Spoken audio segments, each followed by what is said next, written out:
What I'm holding in my hand is a letter from my daughter 10 years ago when she was 5 years old.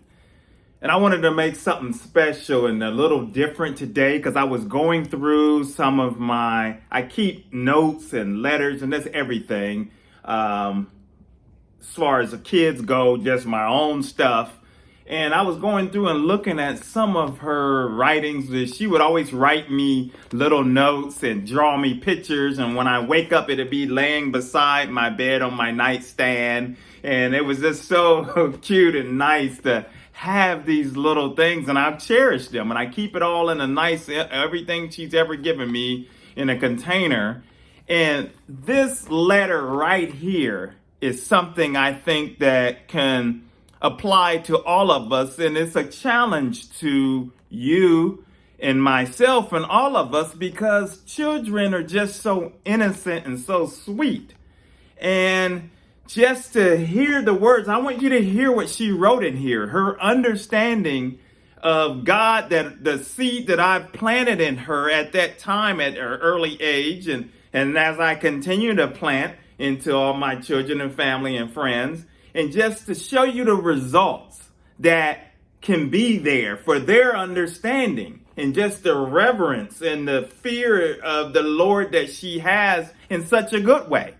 So let me read this to you, and I hope this gives you guys encouragement out there, and give you a nice, something to brighten your day at the same time to let us know what our mission and what it is for us to be as Christians. Okay. I'm going to read this. She wrote it. She spelled out her little words the best way she could. Let me, if I trip up a little bit, I have to kind of remember what she was trying to say here. But it starts off, it says, "Dear Jesus, I love you, and can you help me be more like you? And can you make me go to heaven and not down there?" When she says not down there, she's talking about down to hell. "I love you more than anything in the world. I will never smoke because that can hurt your lungs, and I don't want to smoke. And I don't want to get a tattoo on me because it hurts and that can mess up your skin." Kids are so funny, aren't they? I don't know where she got that from, but that's what she was saying at this age 5. And when the funny thing is too that she's talking about, "I want a tattoo, Dad, when I get 18, a little tattoo." But I have to maybe show her this, the reminder of this.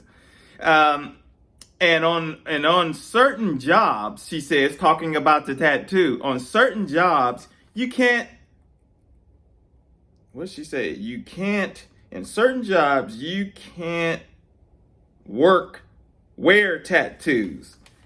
You can get fired, is what she says, for wearing a tattoo.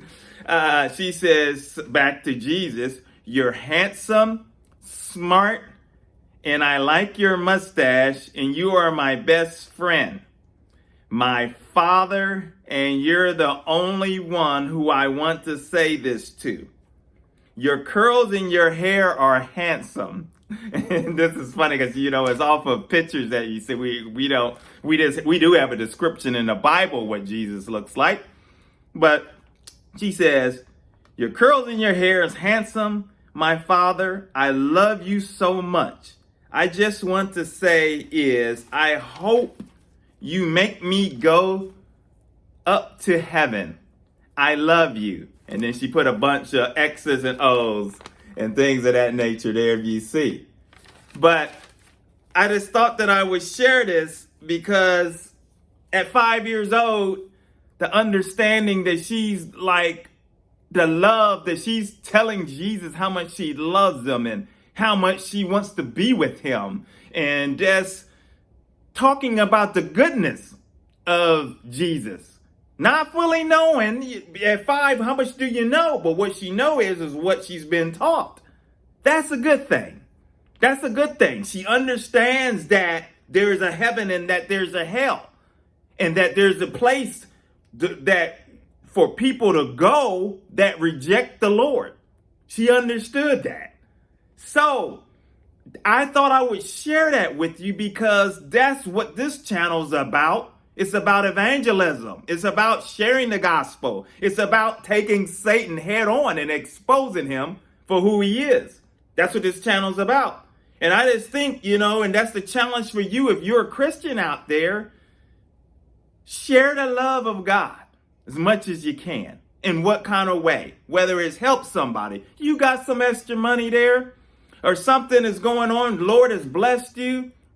Bless somebody. It doesn't matter if it's $20 or something, or someone is struggling with something. Bless somebody. I'm going to tell you a situation that I got blessed with a down payment of my home back in 2000. I had a friend, one of my minister friends, and things of that. We were very close friends, and I was newly married at that time, and I was searching for a home, and I was saving for my down payment of my house, and so I was going to have that up the road, and I was telling him I'm going to shop for a house and stuff and things of this. And he told me, he said, hold on. Don't pull the trigger just yet. Cause I've got some money coming in, and you've been such a good friend to me. And the Lord told me to bless you. And I'm like, well, wait a minute now. This is a joke. I'm not going to put my plans on hold of buying a home and all of this stuff. Because, people do a lot of talking. So, as the months go by, he ends up saying, he called me over one night and he said, here, I want you to read this. And it showed that he had this large sum of money, $550,000 coming in to be exact. And I said, well, maybe he ain't joking. And then when I finally found the house, I told him, he said, how much is the down payment? And I told him how much. And he said, come get your check tonight. Unbelievable. He blessed, but he said, and he told me that. And I've learned that. And the Lord put it on your heart to bless somebody. You better do it. Be obedient. And if somebody's coming to you and saying, here, the Lord told me to bless, you take that, because you're blocking their blessing. If the Lord has told someone to come and do something for you, allow that person to do it. Because both of you will be blessed. That's what the Lord wants.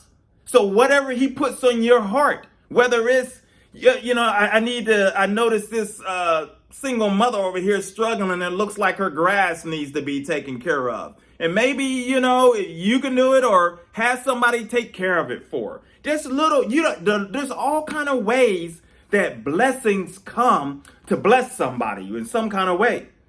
And that's what I was just thinking with that little letter and the little message of just my daughter, speaking out to God and realizing between the heaven and hell, and just loving Jesus.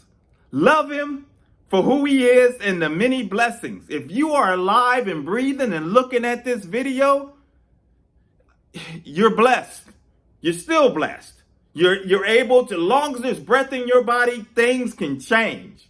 Don't let the enemy fool you and trick you and think that it's all over because you've had several defeats.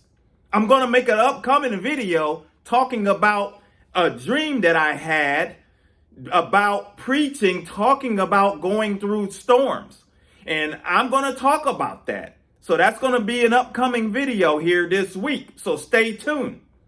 But don't let the devil try to have you defeated and set up there and thinking that, have you in a pity party and that my life is just not going to get better.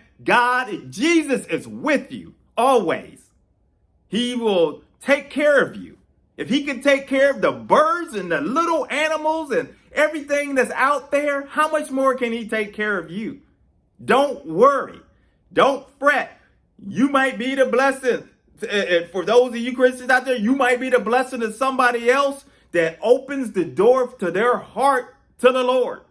and just to be blessed and don't bless. And as we know, we're not to bless and do things in expecting for a return. I always like that scripture, though. I think it's in Proverbs where if you give to the poor, you lend to the Lord, and the Lord does repay what he borrows. Boy, the blessings of the Lord maketh one rich. And that doesn't mean financially necessarily, but it just means that an abundance and things, the Lord can bless you more than ever. I was told, as I close on this, I was told from my neighbor growing up, we would have these once I gave my life to the Lord, and we would have these godly talks. Well, I take that back, before I gave my life to the Lord, but we would have these talks. And he told me, he said, you know, young man, whatever you do, you always respect your elders. You always do right by your children. You always do right by that. Have a good work ethic, and the Lord will bless you. And I never forgot that. And I followed them words as much as I could. And I remember when he set me down after the birth of my son, and things were going on at that time, and I had got a better job, and all of these things were happening. He said, what did I tell you? And I said, the Lord is something else. So Jesus is special. I hope this little letter gives you encouragement that, you know, your word will make a difference in somebody. It don't have to be a child, but if you have children or whatever, or grown adults, however, whatever age they are, it doesn't matter. It may make a difference. What you say, how you carry yourself, what you do, you may make a difference to your coworkers. You may make a difference to, you know, those around you, your neighbors or whatever. Make the difference. Share God's love. Let's continue to fight. Let's continue to put the enemy on the run. And for those of you that don't know the Lord, this channel is non-judgment. You're free to come along for the journey. I don't Bible bash. I'm not a holy roller. I just share the word of God, share his love. And I just ask, if you like this little video, hit the subscribe, put some comments down there, and I'll respond, and hit the like. And until next time, take care, and may God keep his hands upon you and bless you and your families and protect you from any hurt, harm, and danger in any kind of way. Take care. God bless.